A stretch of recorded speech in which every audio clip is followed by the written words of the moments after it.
I'm DJ. I'm a top 100 Fiddlesticks player NA with a 55% win rate over 230 games.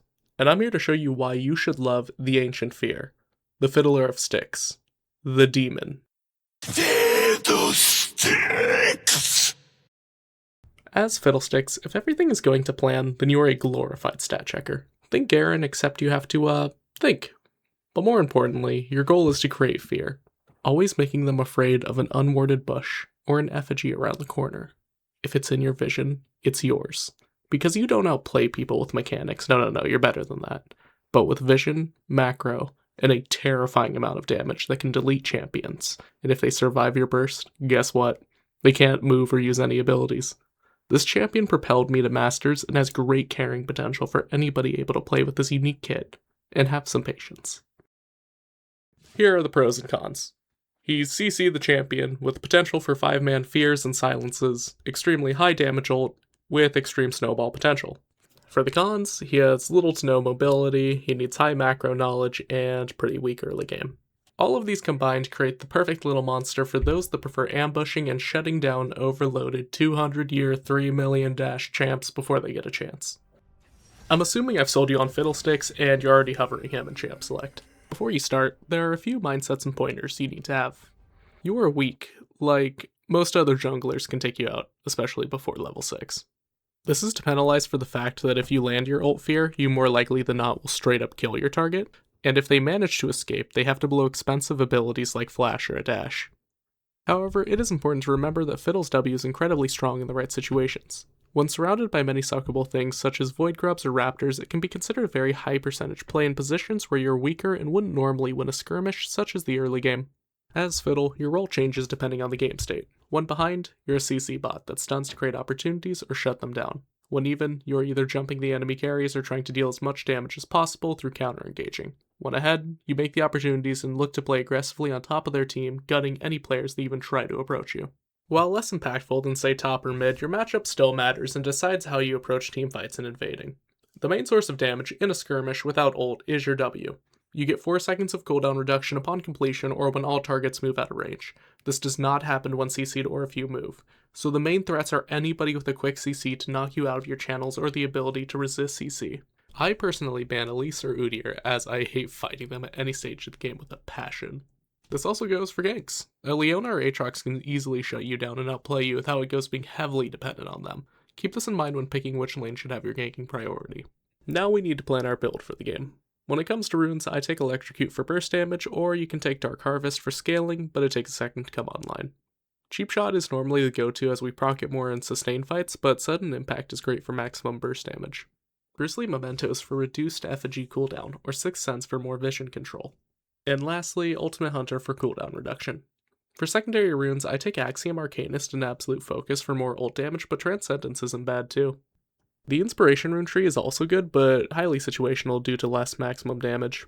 First item is heavily dependent on their comp. For specifics, teams that have high mobility or are playing well and making an ult difficult, take Hextech Proto Belt. For squishy teams, take Shadow Flame. Tanky teams, take Leandries.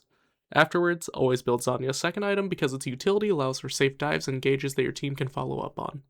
For the rest of your build, mix and match these items depending on the situation, like more survivability, utility, or just more damage.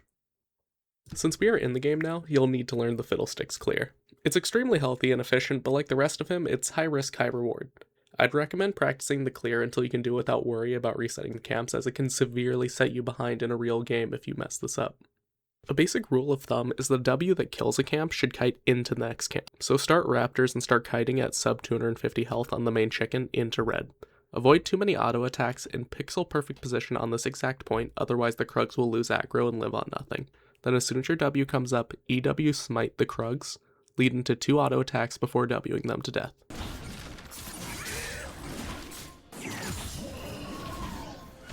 Then head to Wolves and at 400 health, kite to blue.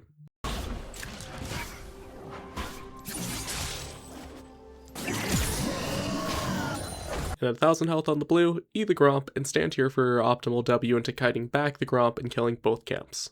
If you're on blue side, this clear is significantly harder and less consistent, so instead, start blue and clear down towards bot side. This should give you sufficient time for ganks before scuttle fights, but be wary of invades as you level your W twice at level 3. If you do not have your fear, then you are lacking an essential part of your kit and are in a weaker position than normal, especially if they disrupt your clear. This is a great reason as to why early warding is essential. Watch for signs of an unusual clear, and play it safe by leveling Q at level 3 for skirmishes. Before we even see the enemy, we need to remember that despite being weak early, we are not the strongest late game. We can deal massive damage and clear squishies, but Fiddlesticks can't as easily steamroll a team, and setting up ults will get harder as the enemies adapt. Our strongest point is typically between 12 and 30 minutes. If we do not endgame before 30 minutes, it will get much harder as scalers scale, and the room for error being extremely small. You do not want to be on the receiving end of a 10,000 health Mundo deleting you with the machine gun special, so during the early game, prioritize surviving, farming, and taking opportunities that are handed to you.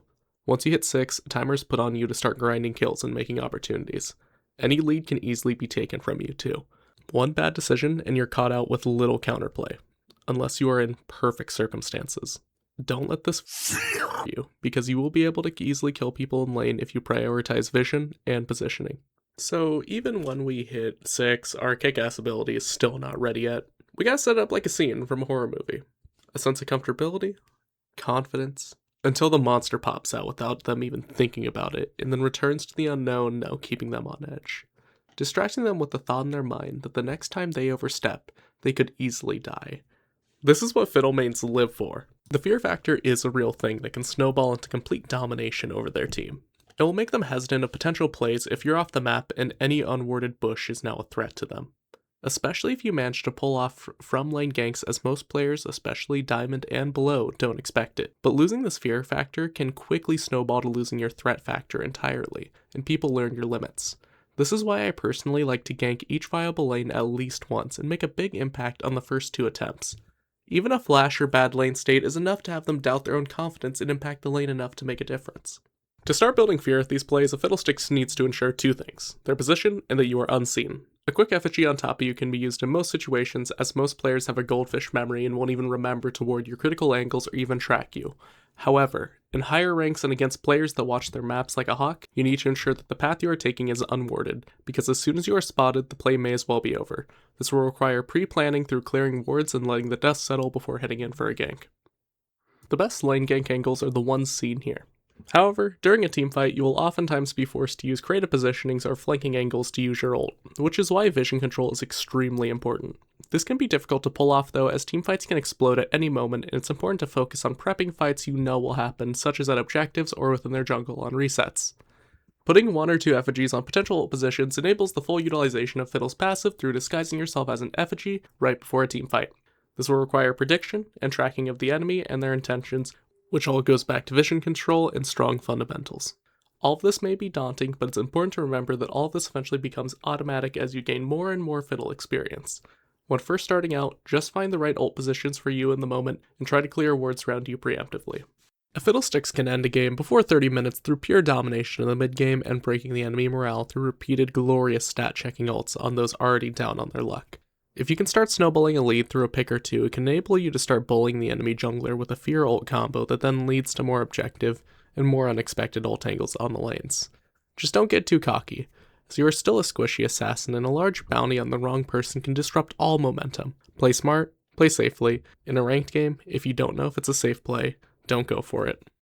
But when everything comes together, when you read them like a book, when the position's right and they don't see it coming, and you land that game-ending ult, that's what brings Fiddle to life. Become the threat in the bush, over that unwarded wall, and show them that League is a horror game. Except for you. If this helped you understand the champion even a little bit, drop a like, and let me know in the comments what builds and runes you like running on him. I'm always curious what people pull off.